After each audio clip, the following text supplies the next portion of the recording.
Kumusta po kayo? Bago po ang lahat, first things first.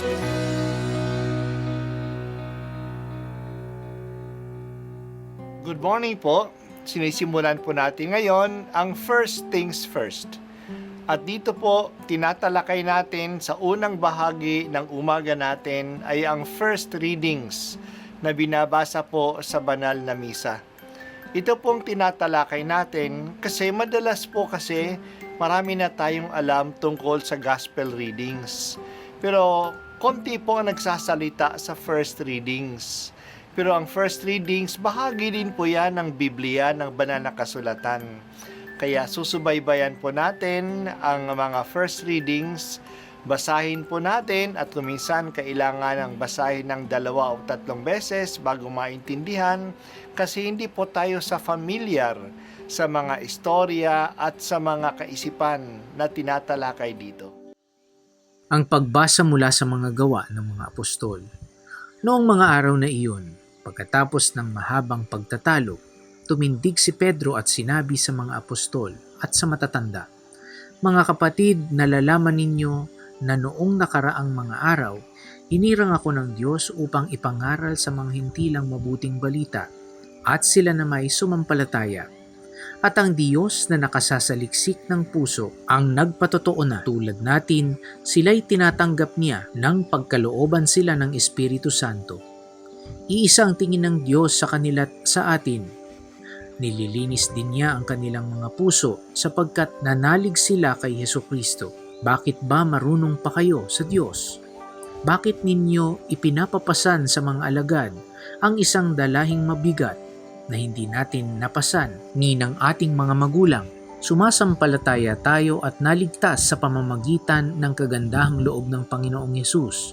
Gayon din naman sila." Tumahimik ang buong kapulungan. Nakinig sila kina Bernabe at Pablo habang isinasalaysay nila ang kababalaghang ginawa ng Diyos sa mga hentil sa pamamagitan nila. Pagkatapos, si Santiago naman ang nagsalita, "Mga kapatid, pakinggan ninyo ako. Katatapos pa lamang isalaysay ni Simon ang unang pagkatawag ng Diyos sa mga hentil upang sila rin ay maging bayan niya ayon sa hula ng mga propeta. Pagkatapos nito ay babalik ako at muli kong itatayo ang bumagsak na tahanan ni David. Muli kong ibabangon mula sa kanyang pagkaguho upang ang Panginooy hanapin ng ibang tao ng lahat ng bansa. Tinawag ko upang maging akin. Gayon ang sabi ng Panginoon na nagpapahayag ng mga bagay na ito mula pa noong una. Kaya tangpasya ko'y huwag nating ligaligin ang mga hintil na lumalapit sa Diyos. Sa halip, sulatan natin sila na huwag kakain ng anumang inihandog sa Diyos-Diyosan, huwag makikiapid, huwag kakain ng hayop na binigti at ng dugo, sapagkat mula pa noong unang panahon, ang kautusan ni Moises ay binabasa sa mga sinagoga tuwing araw ng pamamahinga at ipinangangaral ang kanyang salita sa bawat bayan." Ang salita ng Diyos. Salamat sa Diyos.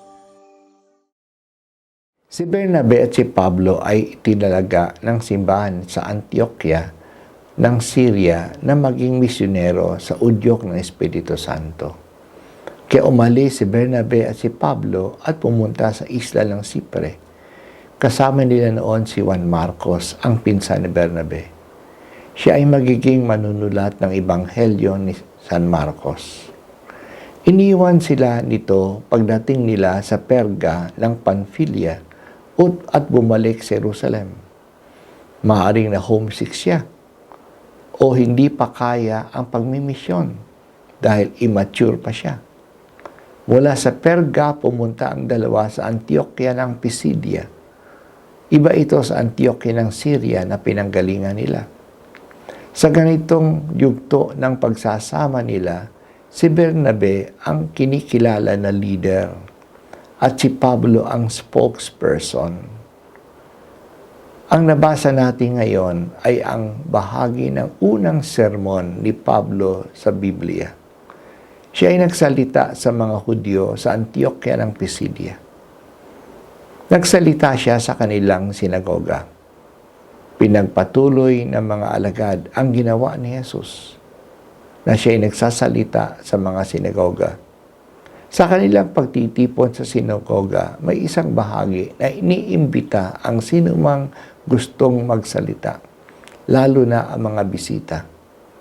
Inimbitahan si Pablo. Ang kanyang panayam ay nagsimula sa kasaysayan ng mga Israelita. Sa ganitong paraan, pinapakita ni Pablo na ang kanyang credentials, na alam niya ang kasaysayan ng kanilang bayan, at ipakita na ang kanyang mensahe ay kadugtong ng kasaysayan ng mga Hudyo.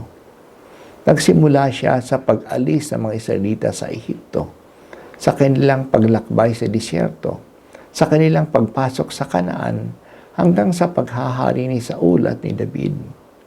Kinalugdan ng Diyos si David. Si Jesus ay galing sa angkan ni David. Siya ang kasatuparan ng pangako ng isang manliligtas mula sa angkan ni David. Si Jesus ay pinakilala ni Juan na nananawagan ng pagsisisi sa kanilang kasalanan.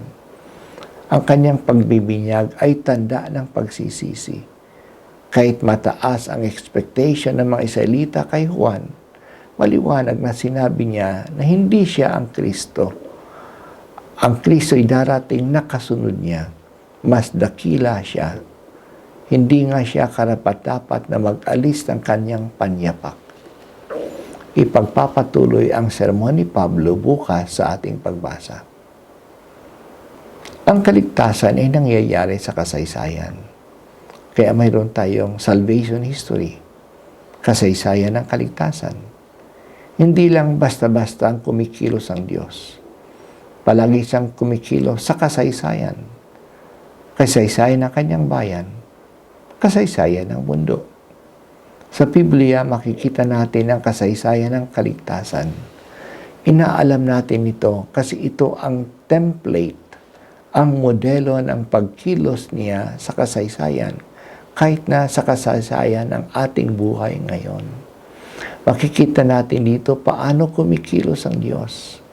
Kaya nga ang kwento ni Jesus ay bahagi ng kasaysayan ng kaligtasan. Si Jesus ay nakaugat din sa kasaysayan ng kanyang bayan. Kaya bago magsalita si Pablo tungkol kay Jesus, na siyang pinakamensahe niya, nagsalita muna siya tungkol sa kasaysayan ng Israel.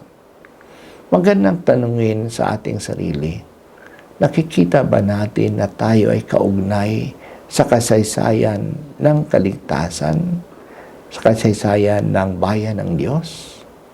Nakikita ba natin na ang kasaysayan sa Bible ay kasaysayan ng ating kaligtasan? Na bahagi tayo ng kasaysayang ito? Mahalaga na alam natin ang kasaysayan ng Israel. Kasi ito ang background na kasaysayan ni Jesus na ating tagapagligtas. Panginoong Jesus, matagal mong pinaghandaan ang aming kasaysayan. Talagang may plano ka na iligtas kami. Kahit na madalas hindi kami sumusunod sa iyong plano, hindi mo binibitiwan ang balak mong iligtas kami. Salamat, O Diyos.